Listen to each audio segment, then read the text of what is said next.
16 जून का दिन हरियाणा प्रदेश के भिवानी, दादरी, जींद, महेंद्रगढ़, करनाल और संभावना है पानीपत की भी, इन इलाकों के लिए एक नई संजीवनी देने वाला दिन होगा।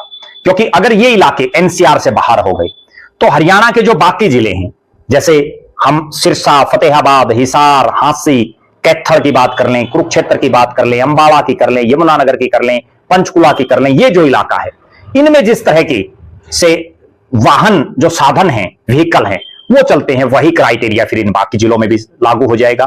जिस तरह से उन इलाकों में उद्योग धंधों की एनओसी के समय जो जो कागज चाहिए वही इन जिलों में भी लागू हो जाएंगे। ईंट भट्ठे जैसे उन जिलों में चल रहे हैं वैसे ही इन इलाकों में भी चलेंगे। तो कहीं ना कहीं उसका एक मोटा फायदा इन क्षेत्रवासियों को होगा। निश्चित तौर पर 16 जून का दिन हरियाणा प्रदेश के लाखों लोगों की उम्मीदें टिकी हुई हैं, जब राष्ट्रीय राजधानी क्षेत्र एनसीआर को लेकर के एक महत्वपूर्ण मीटिंग होनी है। उस मीटिंग में क्या फैसला होता है उस पर सभी की निगाहें रहेंगी।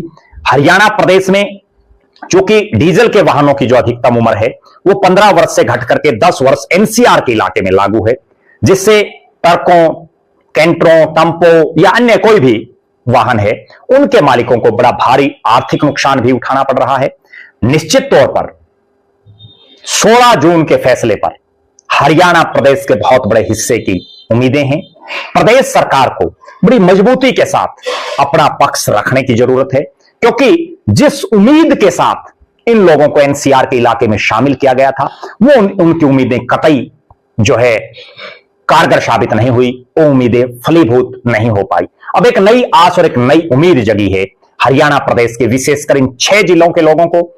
और संभावनाएं तो ये हैं और होना भी चाहिए कि कुछ एक जिले और ऐसे हैं जो दिल्ली के बॉर्डर को टच नहीं करते, उन जिलों को कम से कम एनसीआर से बाहर करना चाहिए। उदाहरण के तौर पर सोनीपत टच करता है, हम मानते हैं, झज्जर जिला टच करता है, गुरुग्राम टच करता है, फरीदाबाद टच करता है।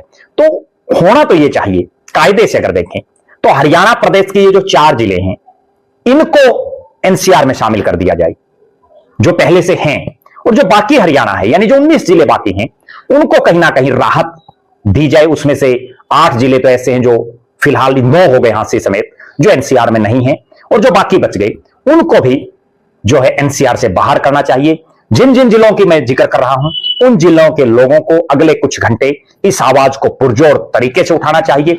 हर प्लेटफॉर्म पर अपनी आवाज उठाएं ताकि सरकार तक आपकी आवाज जाए, क्योंकि फायदा आपको है।